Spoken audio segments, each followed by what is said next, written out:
우리는 지난 시간에 그 부르심이 합당하게 행하라는 권면의 말씀을 우리가 같이 나눴습니다. 특별히 그 중에서 부르심이 합당하게 행하기 위해서 우리가 가져야 될 세 가지 성품과 덕목과 또 하나 특별히 우리가 하나됨을 위해서 힘써야 될 것에 대해서 말씀을 하셨습니다. 그러고 난 다음에 이제 하나님께서 우리에게 주신 그리스도인 모두에게 주신 하나님의 은혜 선물에 대해서 오늘 말씀하고 있습니다. 7절에 오시면 우리 각 사람에게 그리스도의 선물의 분량대로 은혜를 주셨나니라고 되어 있습니다. 여기서 말하는 은혜는 우리가 흔히 알고 있는 구원의 은혜가 아니라 여기서 은사를 말하고 있습니다. 은사, 그죠? 은사의 그 원래 의미가 선물입니다. 선물, 기프트라고 되어 있죠. 그래서 영어 성경에 보면 기프트로 되어 있습니다. 기프트. 근데 영어 성경에 어떤 영어 성경에 보면 스페셜 기프트로 되어 있습니다. 특별한 선물이라는 것입니다. 여기서 얘기하고 있는 은혜를 주셨다는 것은 다른 것이 아니라 은사를 얘기를 하고 있습니다. 어떤 은사냐면 특별한 은사를 우리에게 하나님께서 선물로 주셨다라고 말씀하고 있습니다. 그런데 은사가 선물로 이렇게 표현된 것에는 아주 중요한 의미가 있습니다. 왜? 거저 주시는 거기 때문에 선물이죠. 그래서 이건 거저 주시는 거죠. 우리 어떤 대가 때문에 주시는 것이 아니라 하나님께서 우리에게 거저 주시는 거기 때문에 선물이지만, 그러나 거저 주는 거라고 다 좋은 것은 아니거든요. 그렇죠? 거저 주는 것 중에는 좋은 것도 있지만 안 좋은 것도 있습니다. 그래서 선물이라, 특별한 선물이라고 얘기했던 것은 이건 특별히 하나님께서 우리가 베풀어 주신 은혜 선물이라는 것을 말씀하고 있는 것이거든요. 좋은 것이라는 것입니다. 은사가 특별한 선물이라는 것은 은사가 있는 사람과 없는 사람을 보면 이것이 얼마나 특별한 선물인지를 우리가 알 수 있습니다. 어떤 일을 하다 보면 은사가 있는 사람과 은사가 없는 사람이 완전히 다르다는 것을 발견하게 됩니다. 은사가 있는 사람은요, 어떤 일을 할 때 보면 그 일이 쉬워서가 아니라, 어렵지 않아서가 아니라 어려운 일인데도 어떻게 합니까? 아주 즐겁게 합니다.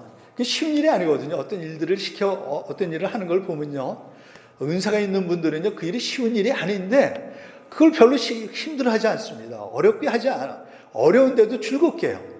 왜 그러냐면 은사가 있기 때문에 그렇습니다. 은사가 있으면요, 아무리 어려운 것도 어려운데도 불구하고 어려운 줄 모르고 즐겁게 합니다. 그게 은사가 있는 사람과 은사가 없는 사람. 은사가 없는 사람은요, 같은 일을 시켜보면 얼마나 힘들어하는지 몰라요.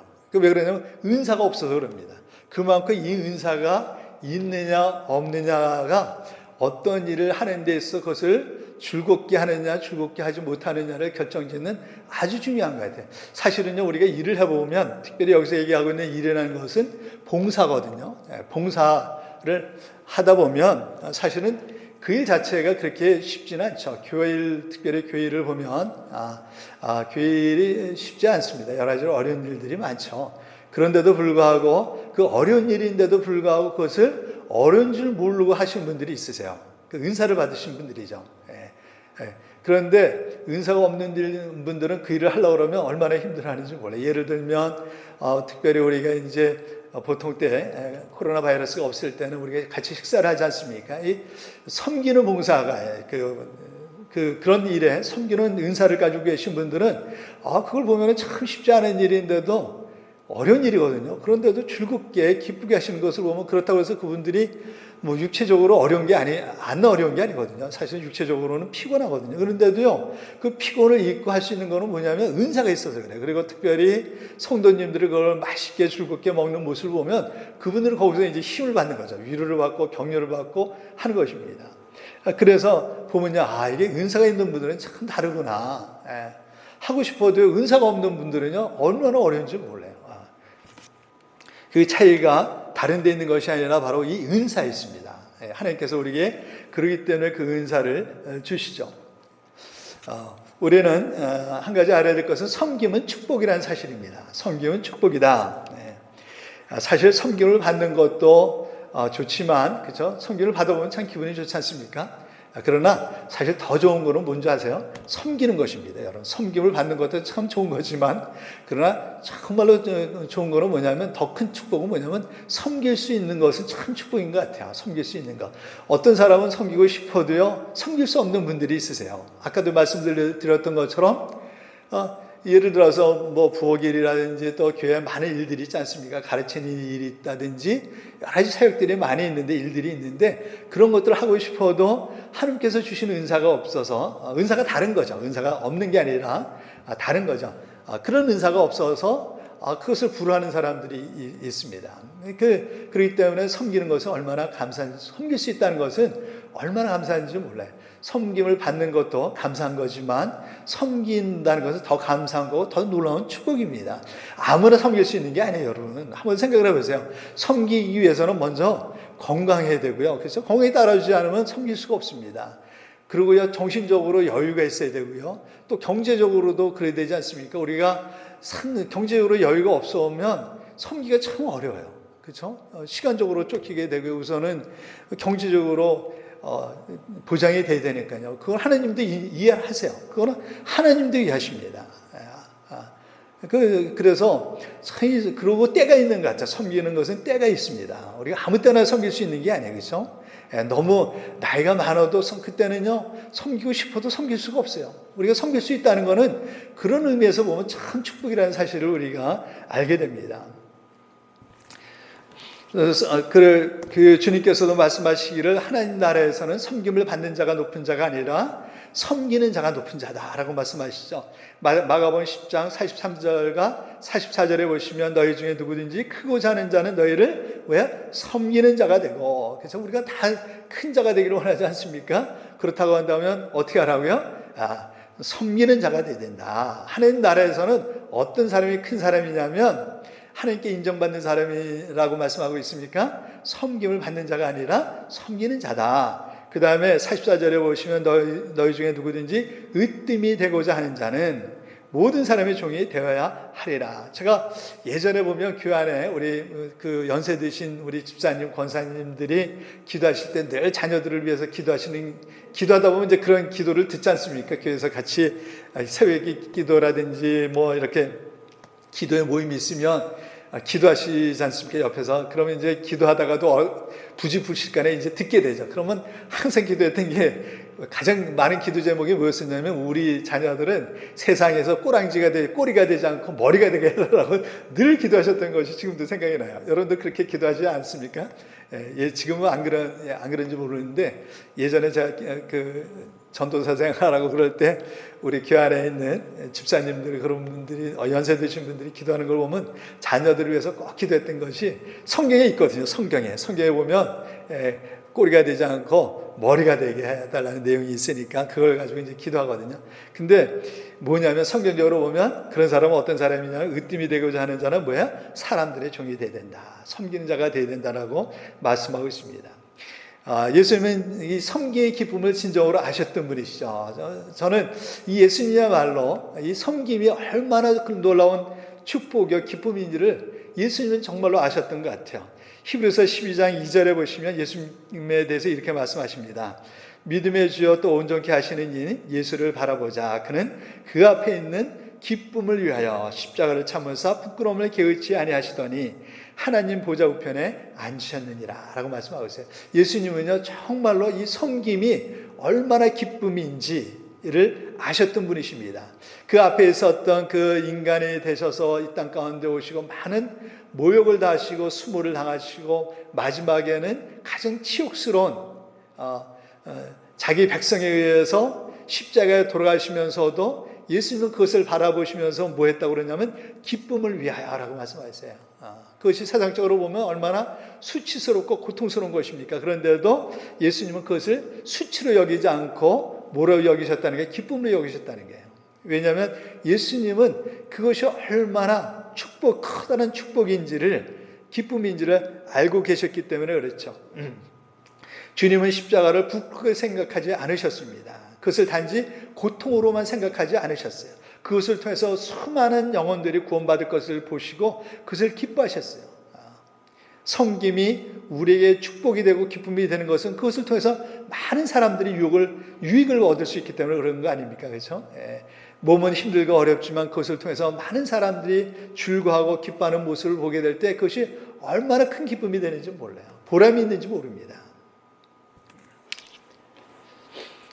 그래서 윤동주 시인은요, 예수님을 행복했던 분이라고 했어요. 저는 이 윤동주 시인도 행복이 무엇인지를 알고 있었던 사람 같아요. 그래서 윤동주 시인은요, 자기 삶 가운데 늘 닮고 싶어 했던 사람이 누구였었냐면 예수님이셨습니다. 예수님. 윤동주 시인은 아주 신앙이 좋으셨던 시인이죠. 그 윤동주의 십자가라는 시가 있습니다. 거기 보면 이 윤동주 시인이 얼마나 예수님을 닮기를 원했던지를 우리가 볼 수가 있어요. 거기 보시면 쫓아오던 햇빛인데 지금 교회당 꼭대기 십자가에 걸렸습니다. 첨탑이 저렇게도 높은데 어떻게 올라갈 수 있을까요? 종소리도 들려오지 않는데 휘바람이나 불며 서성거리다가 괴로웠던 사나이 행복한 예수 그리스도에게처럼 십자가가 허락된다면 모가지를 들이우고 꽃처럼 피어나는 피를 어두워가는 하늘 밑에 조용히 흘리겠습니다. 여기 보시면 자기는 예수님을 닮고 싶은데 그럴 수 없는 것에 대해서 괴로워하고 있는 모습을 볼 수가 있어요. 여기 보시면 하이라이트가 뭐냐면 괴로웠던 사나이가 누구냐면 자기를 얘기를 하고 있습니다. 자기는 참 괴로운 거예요. 왜냐하면 예수님처럼 그렇게 행복한 삶을 살기를 원하지만 그렇게 될 수 없는 자기 한계를 고백하고 있습니다. 그러면서 예수님을 바라보면서 뭐라고 얘기를 합니까? 행복한 예수 그리스도처럼 십자가가 허락된다면 이라고 얘기를 했어요. 모가지를 들이우고 꽃처럼 피어나는 피를 얻어가는 하늘 밑에 조용히 흘리겠습니다. 자기에게 그것이 허락만 된다고 한다면, 그럴 수만 있다고 한다면 그렇게 하기를 원한다는 거예요. 이 사람에게서 가장 중요한 가치관과 행복은 다른 데 있었던 것이 아니라 어디에 있는 거예요? 예수님처럼 정말로 많은 사람들을 위하여 자기 삶을 드릴 수 있는 그 삶이야말로 가장 행복한 것이라는 것을 그 윤동주 시인은 알고 있었습니다. 그는 그것을 누구에게서 발견했냐면 예수님 안에서 발견했어요. 그것이 고통스러운 것이 아닌 것이 아니지만 정말로 고통스럽고 힘든 것이지만, 그래서 참으로 자기는 그것을 감당할 수 없지만 그러나 그것을 감당할 수만 있다고 한다면 어떻게 하기를 원하는 게, 자기도 그 행복했던 예수님처럼 그렇게 살기를 원한다는 게. 결국 어떻게 했습니까? 윤동주 시인은 결국은 순교를 당하게 되죠. 저는 그분의 죽음이 순교라고 생각합니다. 신앙을 위하여 저항하다가, 불의에 저항하다가, 예수님처럼 불의에 저항하다가 자기 한 목숨을 타협하지 않고 드렸지 않습니까? 그렇죠? 그분이 타협을 했으면 자기 한 목숨 살리려고 한다면 충분히 살아날 수가 있었어요. 그러나 세상과 타협하지 않았어요. 올바른 것이 무엇인지, 진리가 무엇인지 그 삶을 통해서 예수님을 쫓아갔고 마침내 예수님의 뒤를 이어서 그 한 목숨을 드렸던 분, 이분이야말로 저는 정말로 우리 인생의 진정한 행복과 가치가 무엇인지를 알았던 사람이라고 저는 생각합니다.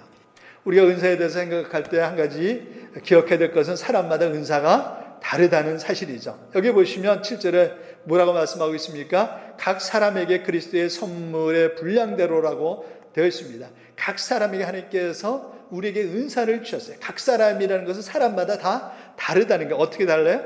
그리스도께서 그 사람에게 맞게 재량께 주셨다는 게, 그걸 뭐라고 그랬습니까? 그리스도의 선물의 분량대로라고 되어 있어요.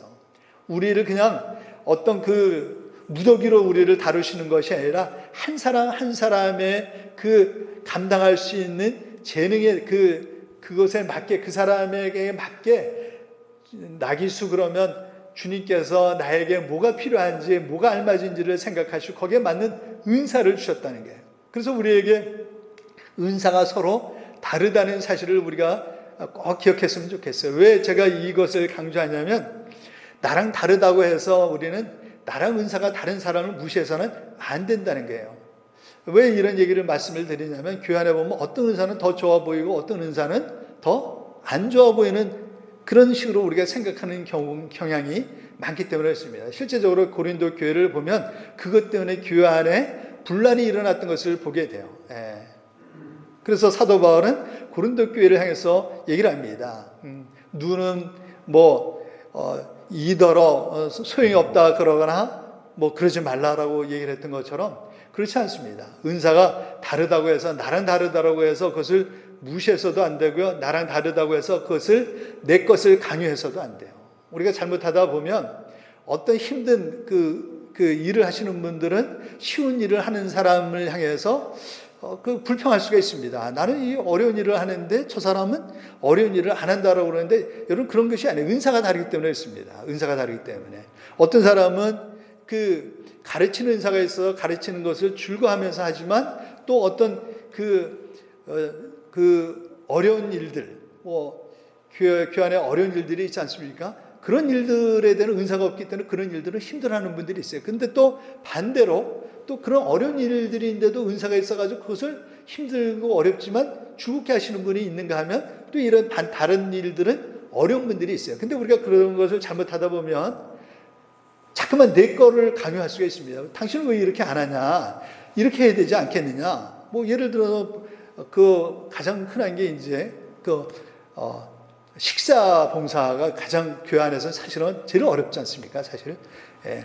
그런 일들에 대해서, 그런 어려운 일들에 대해서 제대로 협조하지 않는 사람들을 향해서 우리가 그렇게 얘기할 수가 있거든요. 근데 뭐 때문에 그러냐면 은사가 다른 거예요, 이게요. 저도 교회에 이렇게 목회를 하다 보면 참 은사가 다르다는 것을 많이 느낄 때가 있습니다. 어떤 분은 정말로 섬기는 거, 어려운 일들을 섬기는데 즐겁게 하는 사람이 있는가 하면 이런 일을 또 교회 또 다른 일들에 대해서 어려워하시는 분들이 있고요. 그래서 참 하나님이 다양하게 우리에게 은사를 주셨구나. 그래서 교회가 잘 돌아갈 수 있도록 하셨구나 하는 것을 느낄 때가 많습니다. 그렇기 때문에 우리가 나랑 은사가 다르다고 해서 그거를 무시하거나 또 다르다고 해서 내 거를 강요하거나 그래서는 안 된다는 거죠.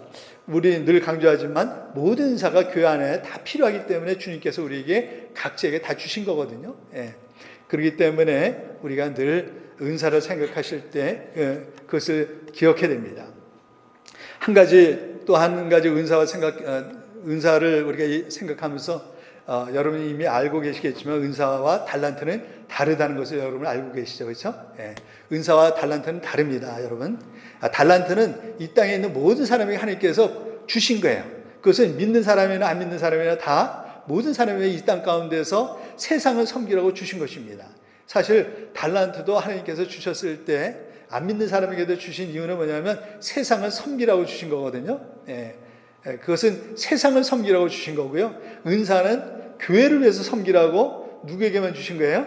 예. 구원받은 그리스도인에게만 주신 겁니다. 그렇죠? 예. 그래서 다르다는 사실을 우리가 알아야 되죠. 주신 목적. 예. 여기 보시면 이제 주신 목적에 대해서 말씀하고 있습니다. 11절에 보시면 교회 안에는 여러 직분이 있는 것을 말씀하십니다. 11절에 보시면 그가 어떤 사람은 사도로, 어떤 사람은 선지자로, 어떤 사람은 복음 전하는 자로, 어떤 사람은 목사와 교사로 삼으셨으니 라고 되어 있습니다. 여기 보시면 이게 은사의 교회 직분의 모든 직분이 아니죠. 그렇죠? 예. 이 외에도 많은 은사들이 있고 또 직분들이 있습니다. 여기서는 이제 특별히 이 사람들은 어떤 직분을 얘기를 하고 있냐면 주로 교회 안에서 가르치는 자들, 말씀을 선포하는 자들, 가르치는 자들입니다. 특별히 여기 보시면 목사와 교사로 삼으셨다라고 되어 있는데 이것은 하나로 되어 있습니다. 거기 영어 성경에 보면 관사가 하나로 되어 있어요. 이게 A pastor and teacher로 되어 있습니다. 그래서 이 목사와 교사가 다른 직분이 아니라 사실은 여기서는 하나의 직분으로 되어 있어요. 뭐냐면 목사의 가장 중요한 역할은 뭐냐면 가르치는 직분입니다. 가르치는 직분. 목사가 여러 가지 하는 일들이 많이 있지만 특별히 목사에게서 가장 중요한 역할은 뭐냐면 가르치는 직분이네요. 그렇다고 해서 교사가 따로 없느냐? 교사가 따로 있긴 있는데 여기서 얘기하고 있는 것은 특별히 이런 직분들에 한정돼서 얘기를 하고 있는 거죠. 중요한 것은 뭐냐면 직분은 은사에 따라서 세워져야 한다는 사실입니다. 여기서 보시는 것은 은사에 이어서 하나님께서 은사를 주신 목적을 얘기를 하고 있는 거거든요. 왜 하나님께서 우리에게 이런 은사를 주셨는지 아느냐? 그것은 그들이 사도로, 어떤 사람은 선지자로, 어떤 사람은 복음 전하는 자로, 어떤 사람은 목사로, 교사로 세우시기 위해서 은사를 주셨다는 거예요. 그렇기 때문에 이런 사람들을 세울 때 아무나 세워서는 안 되고 뭐에 따라서 세워야 돼요?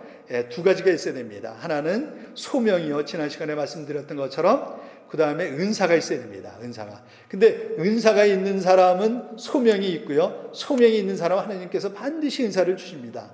하나님께서는 우리가 어떤 일들을 시키실 때 그냥 시키시는 것이 아니라 그것을 할 수 있는 능력을 주세요. 은사를 주시거나 달란트를 주십니다. 어떤 일들을 할 때 항상 그러시죠.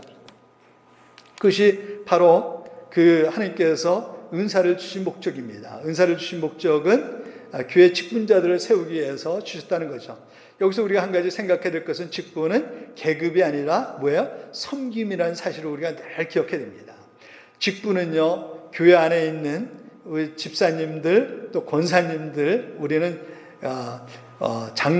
장로님이 없고 우리 침례교회는 안수 집사님들이 계죠. 사실은 이제 원래는 안수 집사님만이 집사님인데 우리가 이제 안수 집사님이 되기 전에 서리 집사님을 세우지 않습니까? 예, 그분들 그건 그 계급이 아닙니다. 왜 제가 이런 말씀을 드리냐면 한국 교회는요 우리가 알지 못하는 사이에 이것이 이미 계급화가 됐어요.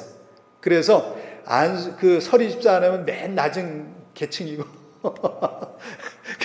아주 잘못된 비성경적인 건데 그 다음에 뭐 권사님, 안수 집사님 이렇게 생각하고 뭐 우리는 장로가 없지만 장로교회는 장로가 제일 높은 그런 직분처럼 부지부실간의 그런 개념이 있습니다. 그래서 침례교회 안에서도 요새는 어떤 일들이 일어나고 있냐면 장로를 세우는 일들이 일어납니다. 근데 그거는요 사실 성경적으로 보면 올바르지 않습니다. 왜냐하면 안수 집사님이 장로님이랑 똑같은 거거든요, 사실은요. 예. 그렇기 때문에 성경적으로 보면 이 침례교 직제가 맞습니다. 근데 왜 자꾸만 침례교회 안에서 장로를 세우려고 그러냐면 자꾸만 이게 계급이 돼서 그래요. 계급이 절대로 아닙니다. 이건 섬김이에요, 섬김이요. 예.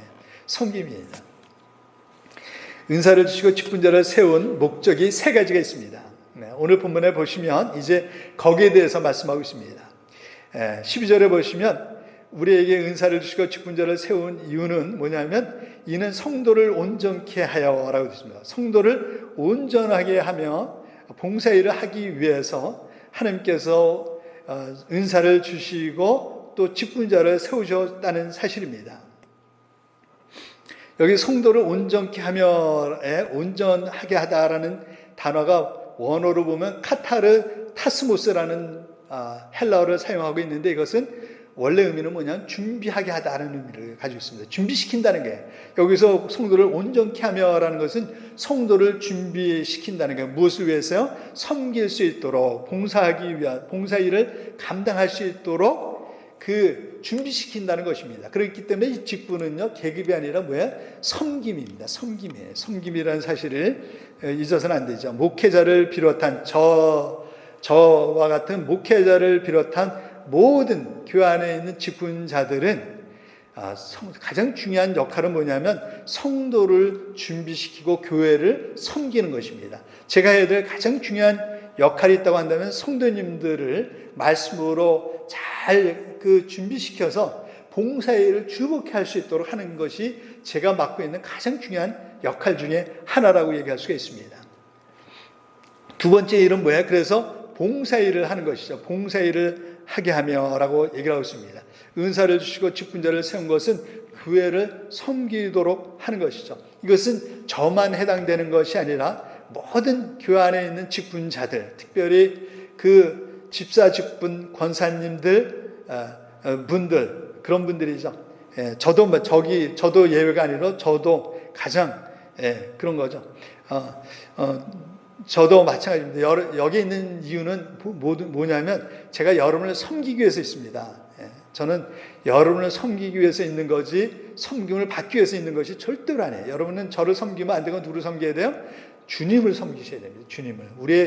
우리의 궁극적인 섬김의 대상은 주님이고 그리고 또 우리는 서로 각자를 섬기는 거죠. 저도 제가 있는 목적은 한 가지입니다. 주님을 섬기고 여러분을 섬기기 위해서. 주님을 섬기는 게 여러분을 섬기는 거죠. 사실은요. 예. 세 번째는 뭡니까? 세 번째는 그리스도의 몸을 세우는 것입니다. 예. 여기서 그리스도의 몸은 뭐냐면 교회를 말하고 있죠. 그렇죠? 교회는 주님께서 우리가 맡겨주신 은사를 따라 직분을 맡겨 우리가 잘 섬기게 될 때 아름답게 세워져 갈 수가 있습니다. 결국 우리 교회가 아름답게 건강한 모습으로 세워져 가느냐 그렇지 않느냐는 뭐에 달려있냐면 우리에게 주신 은사를 따라서 우리가 맡겨진 직분들을 우리가 얼마나 잘 감당하느냐에 따라서 우리 교회가 아름답게 건강에 세워져 가느냐 그렇지 못하느냐가 결국 거기에 의해서 결정된다는 사실입니다. 은사를 따라 우리의 직분자로 섬길 때 우리가 주의해야 될 것은 다른 것이 아니라 주장하는 자세가 아니라 본이 되는 자세로 우리가 섬겨야 된다는 것입니다.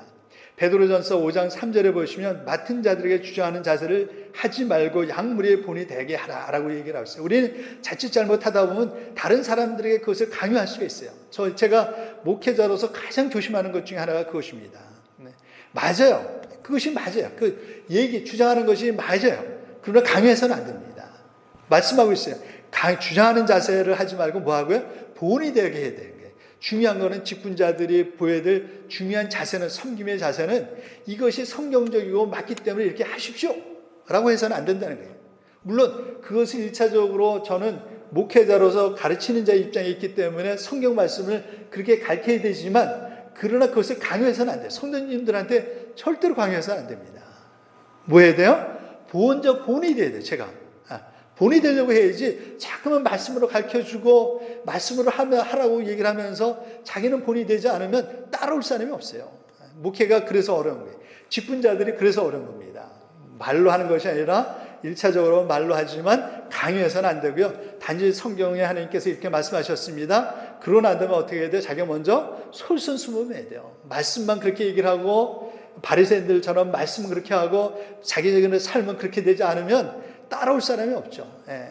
중요한 건 뭡니까? 우리가 직분자로서 하나님께서 주신 은사를 받은 자로서 직분자로서 늘 기억해야 될 것은 뭐냐면, 우리가 다른 사람에게 나의 생각을, 그것을 성경이라고 해서 강요해서는 절대로 안 되고요. 어떻게 된다니까 내가 먼저 솔선수범해야 되는 거예요. 본을 이뤄야 된다는 거예요. 예. 주님께서도 우리에게 본이 되게 하셨습니다. 베드로전서 2장 21절에 보시면 이렇게 말씀하고 있어요. 이를 위하여 너희가 부르심을 받았으니 그리스도도 너희를 위하여 고난을 받으사 너희에게 본을 끼쳐 그 자취를 따라오게 하려 하셨느니라. 예수님은 우리에게 말씀을 가르쳐 주실 뿐만 아니라 참된 진리를 가르쳐 주셨을 뿐만 아니라 어떻게 하셨다고요? 먼저 본을 보여주시고 그것을 보여주신 목적이 뭐예요? 따라오도록 하게 하셨다고 말씀하셨어요. 우리 교회 안에서 직분자들이 늘 기억해야 될 것은 뭐냐면, 다른 사람이 강요해서는 안 되고요. 쫓아오지 못하는 것에 대해서 책망하거나 비판해서는 안 되고요. 그분들도 그러고 싶은 거예요. 그런데 안 되는 거예요. 잘 안 되는 거예요. 믿음이 성숙하지 못하거나 여러 가지 형편 때문에 못하는 것입니다. 그것에 대해서 그분도 힘들어하는데 거기에 대해서 비판하고 정죄하고 강요하면 신앙생활하는 것이 기쁨이 되는 것이 아니라 뭐가 돼? 오히려 부담이 되고 힘이 되는 거예요. 어려워지는 거예요. 그래서는 안 돼요. 우리가 해야 될 것은, 우리가 교회 안에서 직분자들 그리고 영적인 리더들이 해야 될 것은 뭐냐면, 그분들이 힘들고 어려운 것들을 이해하고 받아주고 격려하고 또한 새롭게 출발할 수 있도록 할 수 있도록 도전하는 것이 중요한 것이지, 그러지 못하는 분들에 대해서 강요하거나 정죄하거나 비판해서는 절대로 안 되고, 우리가 먼저 그것을 본을 보여야 돼요. 어떻게 해요? 즐겁게. 섬기는 것이 축복이라는 것을 늘 기억하고. 그래서 사도 바울은요, 그 영적인 아들이었던 디모데에게 디모데전서 4장 12절에서 그렇게 권면하고 있습니다. 누구든지 내 연소함을 업신여기지 못하게 하고 오직 말과 행실과 사랑과 믿음과 정절에서 믿는 자에게 본이 되게 하라. 강요해서는 안 된다는 거예요. 비판해서는 안 된다는 거예요. 정죄해서는 안 된다는 거예요. 뭐 해야 돼요? 오직 말과 행실과 사랑과 믿음과 정절에서 믿는 자에게 네가 먼저 본을 보여줘야 된다. 솔선수범해야 된다. 그런 거죠. 그리고 마지막으로 말씀하십니다. 우리의 목표는 온전한 사람이 되는 것이다 라고 말씀하고 있어요.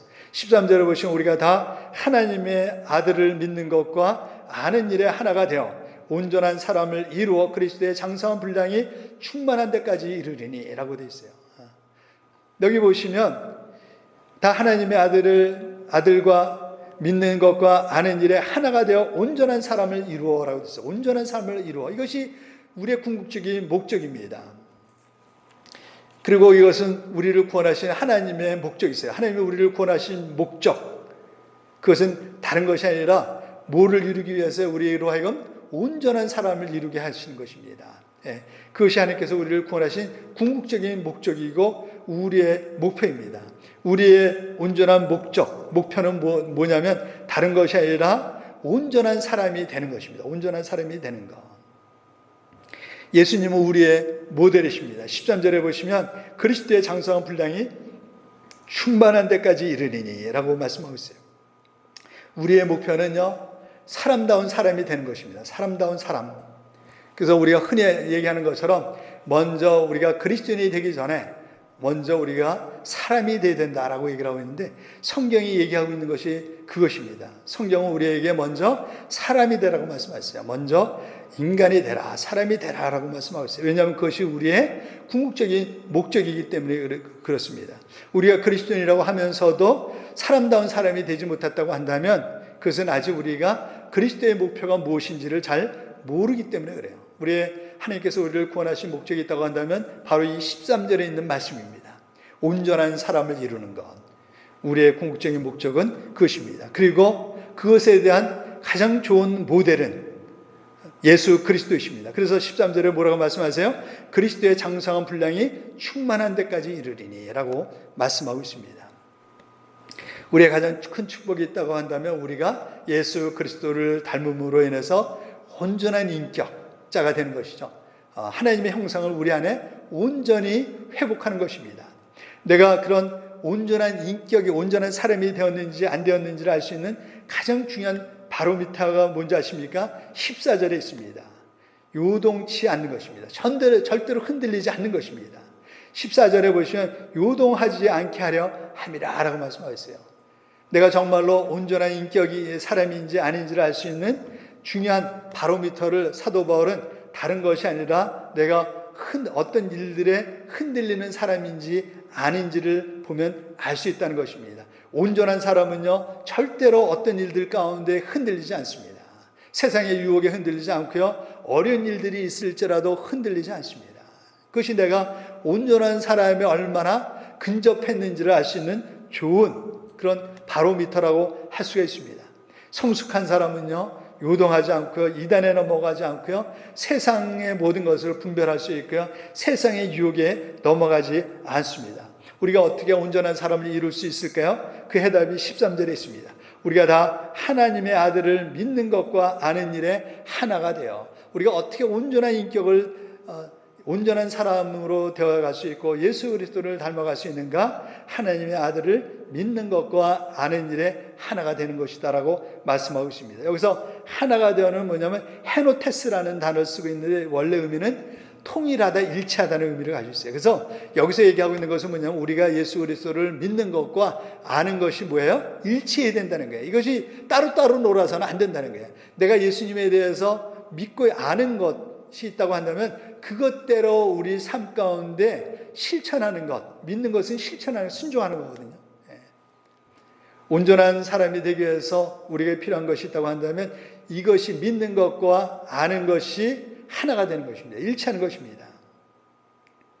결코 그것이 쉽지가 않죠. 그러나 우리가 그렇게 노력하게 될 때 더욱더 우리가 예수 그리스도를 닮아가게 되고요, 성숙한 사람이 되게 되고요, 그래서 우리 안에 하나님의 형상이 회복되게 되고 그것을 통해서 온전한 사람으로 우리가 세워져 감을 받게 됩니다.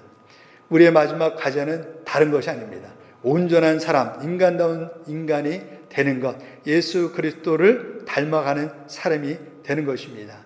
그리스도를 아는 것과 믿는 것에 하나가 되어서 예수 그리스도의 장성한 분량까지 자라서 온전한 인간, 하나님의 형상을 이루어가는 저와 여러분이 되기를 바랍니다. 기도하시겠습니다.